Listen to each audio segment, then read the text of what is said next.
Wednesday, March 23rd, 2016, between the hours of 8:30 and 11 a.m. at Riverside High School's home decor classroom 313. I was painting a pot for plants. There were a couple of girls across from me. Their names were Perla Gavan and Elisa Mejia. Elisa Mejia was a senior at Del Valle High School who talked a lot of shit to me. Well, she wasn't the only one who liked talking shit to me. Anyway, Perla was having a conversation about going to Six Flags in San Antonio, Texas. I was talking to a friend of mine, Gabriel Delgado.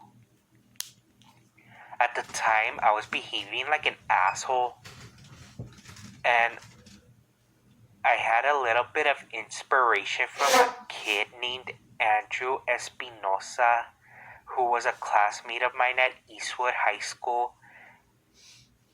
Anyway, I would do this thing where when someone who was having a conversation, I would ask, who? And when they would answer, I would cut them off by saying, cares. Anyway, I was still talking to Gabriel, but Perla thought that I was talking to her, and when I said cares, it got quiet, and Elisa, she started talking shit to me in Spanish, thinking that I couldn't understand her, telling me, no tienes que ser grosero, por eso no tienes amigos. I heard after a stunned silence, I heard Perla say something to her and she continued talking shit. And I got mad and I said, I know already. I'm a fuck up. You don't have to say anything else.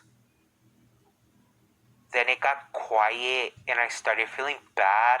And all of a sudden, Elisa started talking to Perla and I heard her say that I look sad. She calls me a gordo and asked me if I'm sad. I once again called myself a fuck up and I started crying.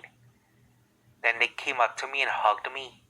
Then Connie, one of the teacher's aides who was a bully, came in to give me a water and moved me to the other side of the room to another bully teacher aide, Miss Diaz. She told me to forget all about it. Anyway, I kept on locking myself up in the locker room. And it was break time and everyone was trying to get into the fucking lockers. While I was locked up, I had the lights off trying to breathe and let it go. But fucking bitch Diaz came up. She said, don't be locking the door. And then she started banging the door like a crazy person. And I told her to chill out. Fucking bitch. And then,